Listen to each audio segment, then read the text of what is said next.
people throw it away. One of the things I find, a couple of rules I want to throw out that I find useful, excuse me, is a lot of times people buy on the basis the stock has gone down this much. How much further can it go down? I remember when Polaroid went from 130 to 100, people said, here's this great company, great record. If it ever gets below 100, just buy every share, and it did get below 100. A lot of people bought on that basis saying, look, it's gone from 135 to 100. It's now 95, what a buy. Within a year, it was 18. And this is a company with no debt. I mean, this is a company, it was just so overpriced, it went down. This might be a breakthrough for some people. It's very hard to go bankrupt if you don't have any debt. It's tricky. Some people can approach that. It's a real achievement.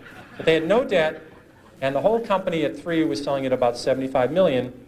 At that point, it was equal to buying one Boeing 747. I said, there's something wrong with this company selling for $75 million.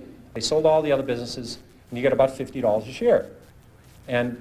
But if you didn't understand the company, if you're just buying on the fact the stock had gone from 26 to 16, and then it got to 10, what would you do when it went to 9? What would you do when it went to 8? What would you do when it went to 7? This is the problem that people have, is they sell stocks because they didn't know why they bought it, then it went down, and they don't know what to do now. Do you flip a coin? Do you walk around the block?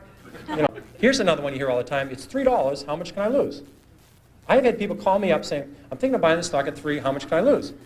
Well, again, you may need a piece of paper for this, but if you put if you put $20,000 in a stock at 50, or your neighbor put $20,000 at 50 into the stock, and you put $20,000 in at 3, and it goes to 0, you lose exactly the same amount of money, everything. And people say, it's 3, how much can I lose? Well, if you put $1 million on it, you can lose $1 million. One rule you want to remember is, the stock does not know you own it. This is a breakthrough. So don't get, you have to understand it and say, they're doing well, and as long as they keep doing well, my best stocks have been my 5th, 6th, 7th year I own them, not my 5th, 6th, 7th day.